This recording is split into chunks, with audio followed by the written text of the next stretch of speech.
Hello, my name is Carlos Valdivia. This is Nicole Salamon, professor of theater, and today we will be interviewing you. So let's get started. Why did you decide to get on this career path? I started teaching here 15 years ago. My mother was the founder of the first professional children's theater in Florida, so theater specifically I grew up in, and from a very early age I was in the classroom, and then I knew that I wanted to teach higher education specifically. It's such an important time in students' lives. They're just about to go off and start their careers, and to have an impact on their lives at that time there's nothing better. Where did you learn to act?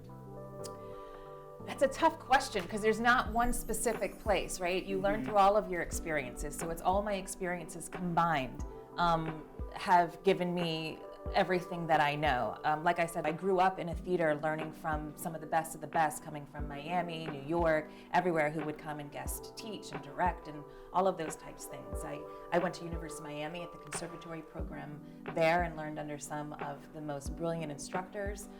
Then I got my graduate degree, my MFA at University of Central Florida. So I've had some of the most incredible instructors, but also just being in shows and being in the industry, you learn from the people and your colleagues that you work with. So I've learned from so many people and experiences throughout my life.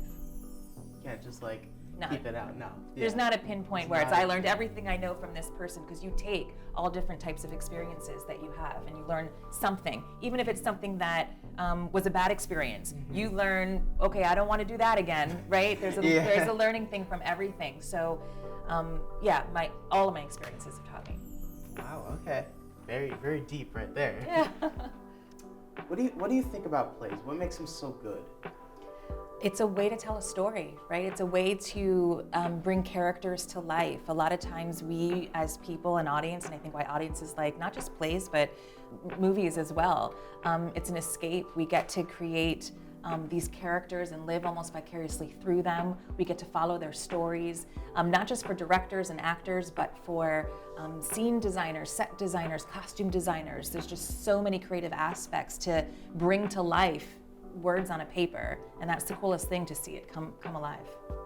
It's crazy. So, what are your favorite plays and pieces?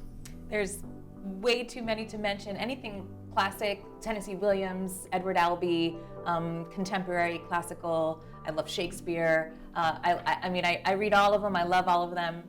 So there's nothing I don't like. You gotta have Shakespeare. Yeah. So what do you think is the main difference between filming in a film environment as opposed to a theater environment? Acting specifically? Acting specifically. There's a lot of differences. I'll start with the similarity. Both fields, both acting for TV and film and acting in a theater, the actor's job is to be as authentic as they possibly can, to deliver the most genuine performance of, we the audience are buying into the fact that you are this person.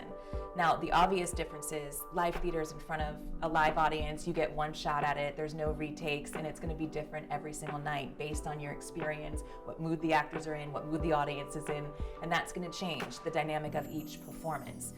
Film, there's so much more aspects for the cinematography, the director, the editing, to create a very specific focus for the audience. You have much more control over what the audience is focusing on, rather than on a stage where you have lighting and things like that, but it's much more open for an audience can focus on wherever they want. Where film, you have a close-up of you, you're not focusing on anything but that close-up of the actor.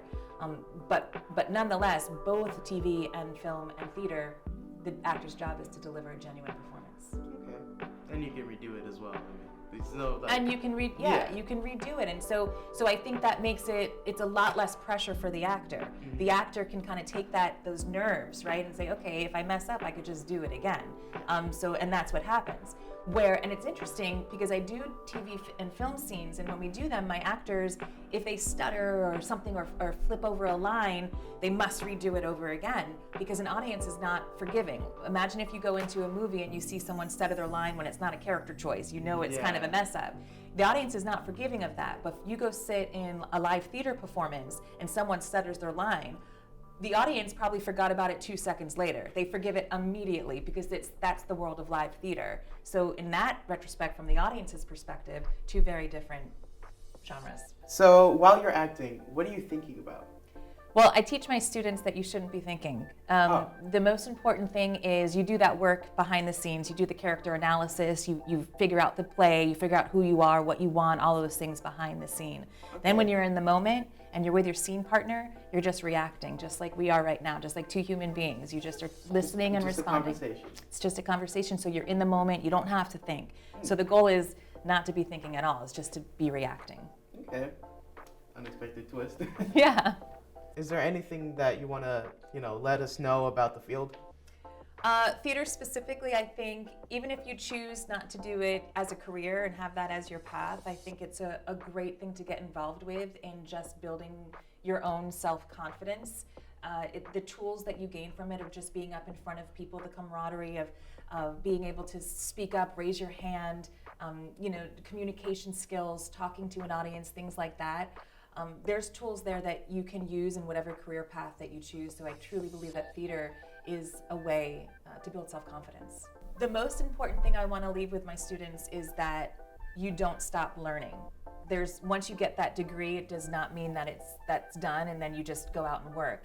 Like I said, I keep learning from all my experiences till this day, right? So I want to teach my students to do the same thing. Go take more classes when it comes to acting. Go learn, work with different people. You learn from every experience you have, and so make sure that every moment that you have, you're taking something from. You're understanding, okay, what did I gain from this experience? And then take what you gained and put that into the next experience that you have. So the learning never stops. Meryl Streep, Robert De Niro, these people, they're not stopped learning. They're still training. They still have acting coaches. So the learning never stops. That's the most important thing I want my students to leave me with. Okay, wow. What makes you decide to teach here at SSC? I've been here for a long time, and what I loved and why I stayed is there's such a sense of unity in the classroom. I get to know every single one of my students because it's small classes, and there's really a dynamic that forms every single semester that I love it. It's almost like little families that I create every single semester for 15 years. There's never been a year or a class that it's like, oh, that didn't happen. It's because of that structure that's formed in these halls, these classrooms specifically, that I absolutely love. I wouldn't leave. Okay, well, thank you so much for joining us. Thank you.